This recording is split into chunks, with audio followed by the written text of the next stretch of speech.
The bus jerked ahead, and I held tight to the metal pole. My knuckles turned white. My wedding ring was already gone.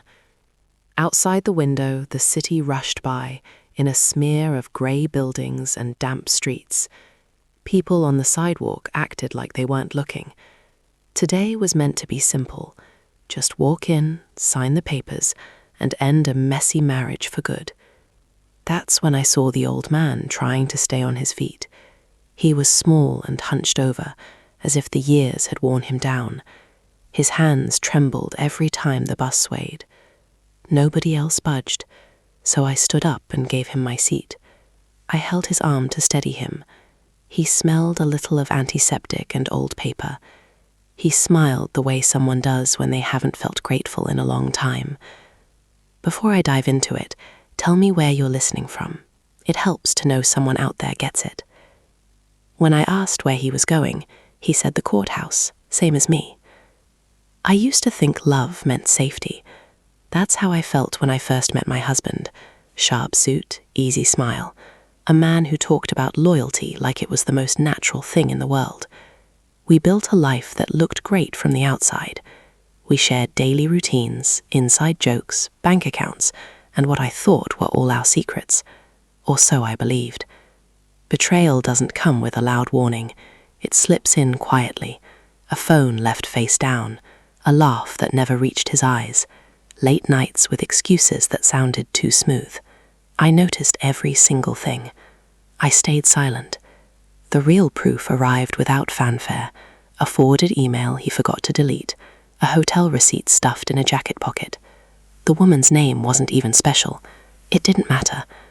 I didn't cry when I found out. That surprised me. Instead, I felt cold and clear-headed, like a switch flipped inside me and said, "This is where we start." The old man kept his hand on my arm as the bus pulled up near the courthouse. He asked if he could walk with me because his legs weren't steady. I said yes. We stepped off into the heat, 99 degrees and climbing. Sweat ran down my back, but my heart stayed steady. We moved slowly so he could keep up. He spoke in short pieces, about mistakes he had made, about time slipping away, about sons who never came to visit. I listened. As the courthouse doors appeared, my phone buzzed. A message from my soon-to-be ex. I'm inside. Good. Planning payback isn't about anger. Anger is messy. Payback is calm and careful. I had spent weeks gathering every fact, financial records, email trails, recordings of conversations where he thought he was smarter than me. I watched him lie straight-faced and wrote it all down. I studied the law. I studied his routines. I figured out exactly how much pressure it would take to break him. I never confronted him. I never gave him a heads up. I let him think he was winning. That was the only kindness I showed. Inside the courthouse, the air conditioning hummed like it was holding its breath. My husband stood near the courtroom doors, relaxed and sure of himself. He expected me to look broken. He expected tears. Then he spotted the old man. The color left his face in a rush.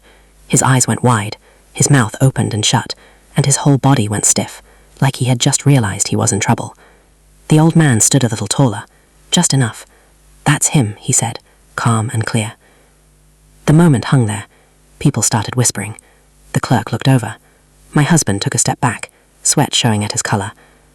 You see, the old man wasn't just anyone I happened to meet. Years earlier, before I was in the picture, my husband had built part of his career on a lie. He stole from a client who trusted him, an elderly man who was suddenly declared mentally unfit after a quick evaluation. The money moved, the case was buried. The old man never let it go. He never stopped searching, and I found him.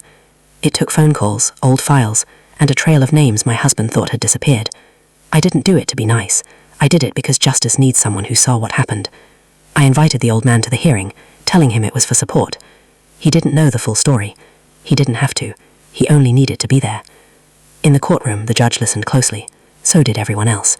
The old man spoke slowly but clearly. He remembered exact dates, exact amounts.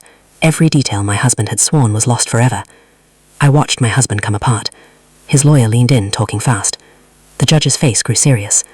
They called a recess. Outside the room, my husband finally looked at me. Not angry, not loving, just scared. "What did you do?" he hissed. I leaned closer. "I stopped covering for you." The results were precise. The old case was reopened. Investigation started. Assets were frozen. My evidence landed on the table like the last piece of the puzzle. The divorce turned into a side note. By the time the sun began to set, my husband's world had fallen apart with the quiet precision of a plan that had been carried out perfectly. No raised voices, no drama, just consequences. I walked the old man to a bench outside. He thanked me, his voice catching. He didn't ask why I had helped him. He didn't need to. Some things don't need explaining. As he left, I felt lighter.